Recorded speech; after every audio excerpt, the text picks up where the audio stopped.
guys, welcome back to another video. It's been a little bit of a while, but thank you so much for staying subscribed and sticking this out with me. So Pratik and I actually made another video on his channel just a little bit earlier where we answered a bunch of questions that predominantly came from a lot of his fans, I would say, or friends. And I actually asked a bunch of you guys on Instagram to send me your questions, and we got a ton in. So I thought we would make another separate Q&A video for my channel. So yeah, let's get started. Yeah, let's do it. All right. So P, why don't you tell everyone a little bit about you and what you do? Well, I'm a traveling circus magician, and I really love performing tricks with people's personalities and souls and making them believe that they're actually somebody they're not in order to get over traumatic times. Yeah, no, he's definitely not one of those. I am a retoucher, an editorial and commercial retoucher who is also an entrepreneur in many sense. I like to develop things for our creatives and stay connected with the network. I love doing that a lot. Yeah, and he is also the husband. I am the husband. Yeah. All right, so let's jump into some of these questions because they are pretty good. So the first question is from username Ralukan2ka Photography, and she asks, how do you cope with bad clients and jobs that don't offer you satisfaction? So why don't you start off? I would say that with bad clients, I just work with them to make sure that they're happy. Obviously in the beginning they're not, and I have to find a way to figure out why they're not happy. Number one, I ask them, like, why aren't you happy? Number two, and yeah, for number two, I always say, what can I do to make it better? And I go out of my way to make it happen, because trying to get over bad clients is the best way to see how you're fit for the industry. Yeah. Because sometimes if you just don't deal with customer service very well, then you need to work on that, because it's really important to make sure that the people that you're working with are happy. Yeah. I would also add to that and just be like, maybe if you are noticing that you're getting people that just aren't vibing with your work, then don't work with them from the very beginning. So for example, I used to do a lot of weddings, and I had an experience where one of my clients wasn't really very nice, and it made me realize that I should change some of the questions and some of the vetting process of the clients as well. So just as they're choosing to work with me, it's also a choice for me to work with them as well. So maybe maybe if this is applicable to you, set up a kind of a formula that helps you only have clients that are good, and maybe let some of those ones that you feel from the offset that could be problematic go, because it isn't worth it, and you'll end up losing money just from the time you spend trying to make it right. And sometimes if their vision doesn't align with yours, then it's just not a very good fit from the very beginning, and it makes your job really, really hard, and it stops feeling like a passion and really starts to feel a lot like work. Yeah. And that's not really very fun, is it? So Not fun at all. Okay, so she also had another question, and she said, was it hard for you at the beginning of your career, and how did you manage to succeed through the hard times?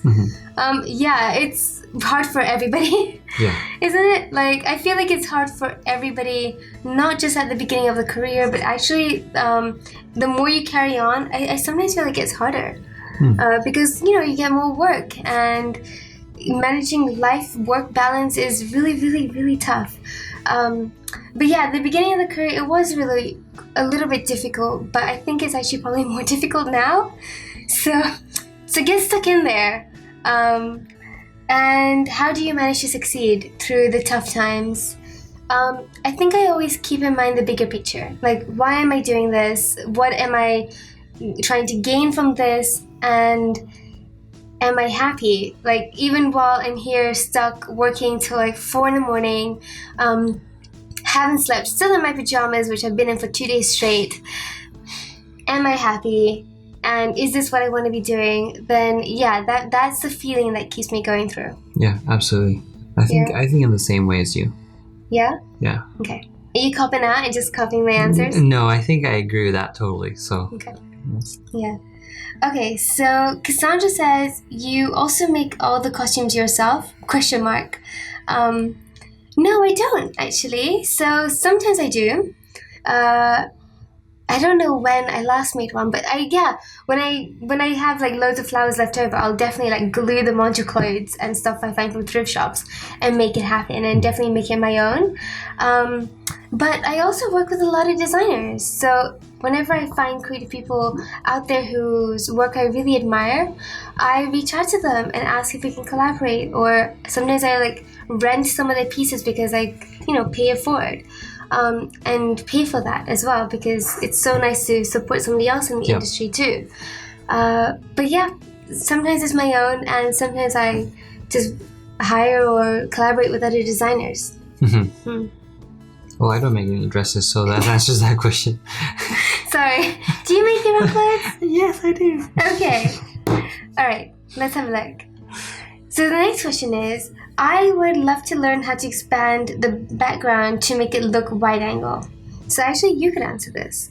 Yeah, so this is actually a simple answer, because what we do on set is, but Bella does, not me. She actually shoots the frame around the model, and we stitch it all together in Photoshop, so it makes it look wide angle. The benefit of this is with typical wide angle lenses, you get distortion. So you shoot the model in the center of the frame, but the edges around the frame have distortion. And to avoid that, what you do is you put on your 100mm lens or a 7200 lens, or anything pretty much above a 50, give or take. You shoot the subject, and then with that focal length, shoot around the subject too. So what happens is you get this really beautiful effect that makes it look like the sensor is larger, and so you don't get any distortion around the frame either. So it looks like a medium format print, or something like a full frame print, or something really beautiful and large. A large format print, not full frame, large format.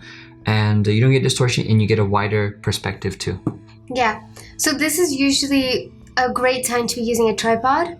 I don't often use a tripod, but when it's something important, I will always use a tripod because I want to get that right. Yeah. So that's when I would shoot the model, and then with the tripod, just move it, like shoot around. Yep. So then it makes my job putting things together in post-production a lot easier. Yeah. Yeah. And if it's really difficult, you send it to somebody like Pratik. Oh no. Yeah. Okay, so as a beginner in professional photography, how do I get started with building my portfolio? Do you want to start? I would say just shoot a lot. You have to keep shooting in order to get to your best shots. So you have to just keep shooting a lot, and then put a portfolio together of your best 10 photos, or even the last 10 photos you've taken, and have friends or professional critiques guide you in making sure that your portfolio is getting crafted as it goes forward, and you start scrapping the ones that you don't like as you keep shooting. So you just have to keep shooting, and you have to keep expanding on that. That's absolutely right. So whether you are in the very beginning or in the middle, or whatever part of the journey in this craft that you're in, keep shooting, because honestly that's where a lot of the growing happens. But when you're shooting, keep in mind the goal, which is to make every picture better than the one before, and to not make mistakes over and over and over. So something that I'm always doing is constantly critiquing my own work and just seeing how I can make a picture better, or what I could have done differently in that shoot. And I don't beat myself up too much about it, because honestly there's no time for that. Yep. I would just be like, okay, well, I mean, to be fair, I've beat myself up quite a few times over certain shots I've missed, where the behind the scenes is better than my picture, and I'm like crying inside, like, why? But then it means that for the next photo shoot that I do, it'll be better, because I will go and utilize more angles than just sticking in one place. Yep. So yeah, definitely keep shooting a lot, and don't forget that your portfolio, like Pratik said, is not at all about quantity. Quantity is something you do in your own time and use quantity as a way to grow, but through quantity is where you really pull out quality, and that's what you want to show in your portfolio and on your website, and that is what's going to get you the jobs. Like, it's a client doesn't want to see like 100 subpar images. They honestly want to see 5 banging pictures, because they're hiring you for those kind of images. Right. Which you can also do, but don't let them have to like go through a haystack just to find the gem. I do not know why I use that metaphor. I don't know what's happening right now. But yeah, it's not about, the portfolio on your website is not about quantity. Yeah. Yeah, it's really about quality. Honestly, even if it's just 10 images, like that's enough. Mm-hmm. That's enough to get jobs. Okay, so Dara Puja, her handle, asks, I would also love to know how you sharpen an image in Photoshop without making it look too harsh. So I'm gonna pass it to you because you're the retoucher. Well, if I had a computer in front of me, I'd love to show you. But I think the best way to do it is, first of all, when you're done retouching an image and you have all your layers there, make a merge visible stamp, which is Shift Option Command E on a Mac, or Alt Control Shift E on a PC. And what that does is it creates a new layer on top, which is basically a combination of everything you worked on in a single layer.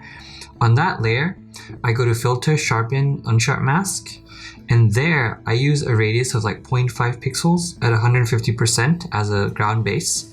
And then after that, I start tweaking up the radius. And that way, it preserves all the texture, because you're not, with the radius, using a 0.5 pixel radius, which means you're really not sharpening or creating a lot of haloing effect around the pixels, which is really nice. It keeps it clean. It sharpens the details really nicely. And play with those settings so you can see exactly how it looks. Do you have a video somewhere where somebody can refer to that? I would recommend going to my platform, which is called the Retouching Series. It's called the retouchingseries.com, and it has all the information that I have for retouching, which I think is very valuable. It's only $99 for now, which will go up later, but for now it is. Yeah, so guys, I would highly recommend this. So for any of you guys who want to know more about Photoshop or retouching in general, check out Pratik's platform, because he is honestly the best at what he does. And I know this is No like bias. a blatant plug, and like super biased, but it's so true. And if you don't believe me, just go check it out for yourself and make your own mind up. But I will definitely link it down below. And yeah. And it's $99 before November 9th, so depending on when this video comes out, judge accordingly, because it'll be $199, but it has so much content, and everybody who jumps on board then gets additional content that keeps coming out in the future as a part of the purchase. So it's like a subscription with a one-time price, which is amazing. Yeah. Okay, great. Okay, so I have another question, and this is from Emilia, and she asks, how do you start producing the ideas you have in mind? Nope, she says, how to start producing the photos you have in mind, and who do you contact, and how, and budget. So, I would say start small. So like anything, start small, start with something you can manage in front of you. So, for example, for any of you guys who've ever been following my journey, I actually just use what I have around me. When I started shooting back in 2014, I didn't have shooting images that I was actually really, really proud of. I didn't have much around me. I pretty much had a friend and eBay and Amazon and thrift shops. Yeah. And I realized that it was summer, so I had the beautiful evening light at the end of the day, which I fell in love with. So that was like, I didn't have lights, I had the sunset. And then I just used the location I had around me. So I had fields, I had tall grass, and flowers from my neighbors' houses. And suddenly, when you start putting all these things together, you start creating something really interesting. So, and it was small. The kind of stuff I create now is a lot more meticulous and planned out, but that's just because it's grown to that place very organically after a lot of trial and error. What is it? Organically? Very organically. Okay, perfect. Very organically. Yeah. So yeah, I would really say that, like, start small. If you have a particular idea in mind, then see what you can do with it in your own terms. Like, yes, reach out to designers. Yes, start going to thrift shops, and just stop. If you know you want to put a lot more money into it, start putting some money aside for it. But make sure you do some tests as well. So you do like mini shoots in between to test different ideas, so that you're ready for the big vision that you have in your head. So that's a great answer. Oh, thank you very much. Yeah. Yeah, I might have been doing this for a little while. Can you tell? Okay, so so this person asks, what is the best way for skin smoothing and retouching? Well, you should check out my platform. Yeah, that's the right answer because it's such a broad question. It is, because we'll be here for a while. But to be honest with you, to put it into perspective, the best way is honestly healing, cloning, and dodging and burning. Mastering those techniques, I think, will get you really far and get you consistent and clean results. And obviously from there, you can practice and then bring in other techniques after that. But those are the principles of high-end retouching, which most people do. Okay, so high-end retouching is cleaning, dodging... Cleaning. Cleaning, stamping. She's clearly got a hang of this one. Cleaning, stamping, dodging, and burning. Yeah. Right? And then you come... So that's like, go learn that from Pratik. Yeah. And then come to me and learn about the color turning. Yeah. Yeah. Okay. No. But pretty much you're absolutely right. Those are like the foundation of good retouching. Yeah. Okay. So Rudy wants to know, who is more likely to become a bounty hunter? Obviously me. Yeah, it would definitely be him. Yeah. She'll be the bunny hunter, actually. You're so funny. Okay, next question. Okay, yeah, next. We're moving on. So Fairy Taz asks, as two creatives, how do you inspire and motivate each other, and how does that reflect in your work? How do you motivate and inspire me? I just live my best life. That's how you're inspired. I just think you should that's actually a really good answer. You just live your life. Treat yourself, Just gotta be the best you as possible. And then hit Command S, save that, and then just spread it out there. Copy paste it everywhere else in the world. Oh my god. Yeah. He's absolutely right. So we are both creatives and we both work together the whole time. We're literally together most of the day whenever we're together in the same country. But he's right. Like, I am so inspired and motivated whenever I see Pratik working hard, because that's also that's probably just your natural state. Yeah, I don't like to relax. And I relax.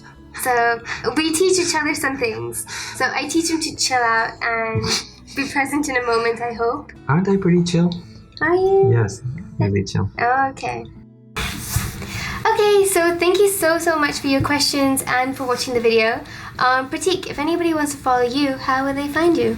They can look up either my name, Pratik Naik, or Solstice Retouch, SOLSTICE Retouch. Yeah, I will actually put that in the description below too, so you guys can check him out, and I'll also put a link to his education platform as well for anybody, like I said, who's interested in learning more about Photoshop. So yeah, guys, thanks so much. I hope you enjoyed the questions, and let me know if you would like to see more of these little like chatty Q&As. I think they're really fun to do. Right. All right, take care. Bye.